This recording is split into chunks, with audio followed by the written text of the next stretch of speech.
Fala galera, análise pré-jogo de Atlético Paranaense e São Paulo pela 30ª rodada do Brasileirão. E antes de começar a análise, fica aí meu pedido para você se inscrever no canal, deixar um like e compartilhar o vídeo para o YouTube divulgar mais esta análise. Então vamos lá. Começando pelos resultados recentes de cada uma das equipes considerando o mando de campo, o Atlético Paranaense nas últimas 10 rodadas fez 5 jogos em casa, 3 empates contra Fluminense, Atlético Mineiro e Bragantino e vitórias sobre Internacional e América, 60% de aproveitamento para o Atlético Paranaense. Já o São Paulo nas últimas 10 rodadas fez 5 jogos fora de casa, com 4 derrotas sobre América, Inter, Goiás e Palmeiras, e empate contra o Vasco, 7% de aproveitamento para o São Paulo nessas partidas. Olhando para algumas estatísticas desses jogos, o Atlético Paranaense teve em média 45% de posse de bola, um número baixo aí para um mandante. Já o São Paulo teve 64% de posse de bola em média, um número de médio para alto para um visitante.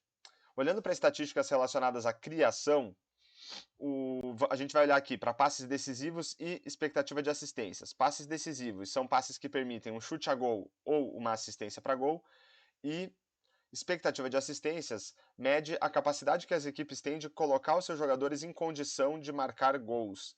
Não necessariamente os jogadores marcam gol ou finalizam em gol para contabilizar nessa estatística, basta que o jogador tenha recebido o passe numa região favorável para a marcação de um gol, e aí, quanto mais favorável essa região, maior é o valor da expectativa de assistências do passe. Então, olhando para passes decisivos, o Atlético Paranaense tem em média 14,8 passes decisivos por jogo e os seus adversários 10,6. Em termos de expectativa de assistências, 1,19 para o Atlético e 0,99 em média para os seus adversários. A gente vê que o Atlético Paranaense supera, em média, os seus adversários nesses jogos, com um número de médio para alto aqui de passes decisivos. Ainda assim, seus adversários têm tido em média aí bons números, tanto para passes decisivos quanto para expectativa de assistências.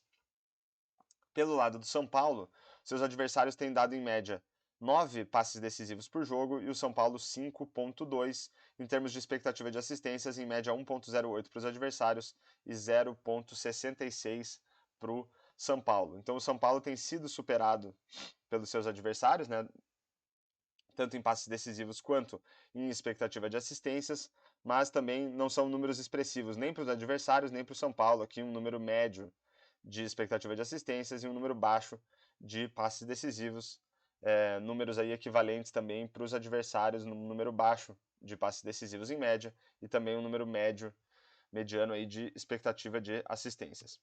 E olhando para algumas estatísticas de finalizações, em média o Atlético Paranaense tem dado 18,6 chutes a gol por jogo e os seus adversários 13,8, um número aí de médio para alto para o Atlético Paranaense.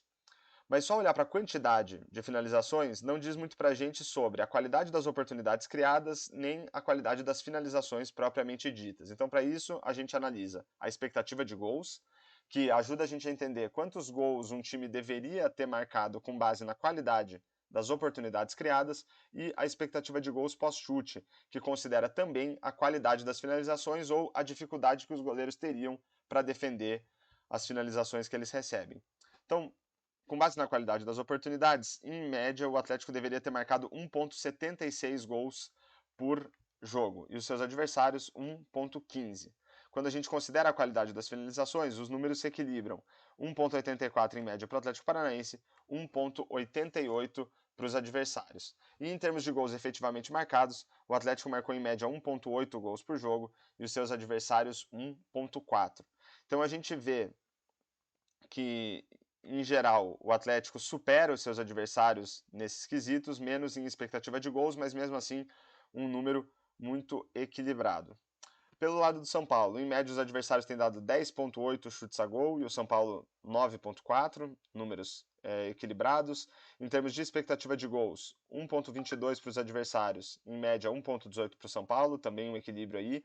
Mas em expectativa de gols pós-chute, os adversários têm em média 1,93 e o São Paulo 1,13, então um número maior aí um desequilíbrio entre os números dos adversários e do São Paulo. Em termos de gols efetivamente marcados, 2,2 por partida para os adversários, 0,4 para o São Paulo, e aí esses números de finalizações e tal podem estar muito influenciados aí pela derrota para o Palmeiras por 5-0, né? Um jogo que o São Paulo tomou 5 gols.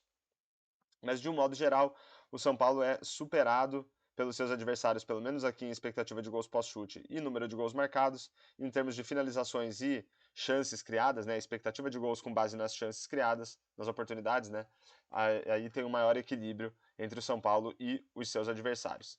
E para finalizar a análise, eu trago aqui uma ideia de palpite para o jogo, considerando os desempenhos recentes aí de Atlético e São Paulo, lembrando que a ideia não é recomendar nem incentivar apostas. O que eu fiz? Simulei 10 mil partidas entre Atlético Paranaense e São Paulo, considerando aquilo que esses dois times e os seus adversários produziram nesses jogos recentes em termos de expectativa de gols e em termos de expectativa de gols pós-chute. Com base nessas duas estatísticas, a gente consegue aí tentar projetar favoritismos e placares para o jogo. Então, começando pela expectativa de assistências, de gols, desculpa, a probabilidade de vitória para o Atlético Paranaense fica em 45%, de empates 25% e 29% de chance de vitória para o São Paulo. Os resultados mais frequentes aí, 1-1, 2-1 para o Atlético Paranaense e 1-0 para o Atlético Paranaense. Quando a gente considera também a qualidade das finalizações, aí o cenário fica um pouco mais favorável para o Atlético. A probabilidade de vitória aqui sobe de 45% para 50%, a probabilidade de empate cai um pouco para 22% e de vitória do São Paulo também cai um pouquinho para 27%. Os resultados mais frequentes nessa análise foram vitórias por 2-1 e 3-1 para o Atlético Paranaense e empate em 1-1. Então a gente vê aí claramente um favoritismo para o Atlético, tanto considerando expectativa de gols quanto expectativa de gols pós-chute. Então, fechamos aí mais uma análise pré-jogo, né, de Atlético Paranaense e São Paulo. Espero que vocês tenham gostado e fica aí meu pedido para você se inscrever no canal, deixar um comentário, um like e compartilhar esse vídeo para o YouTube divulgar mais esta análise e falou!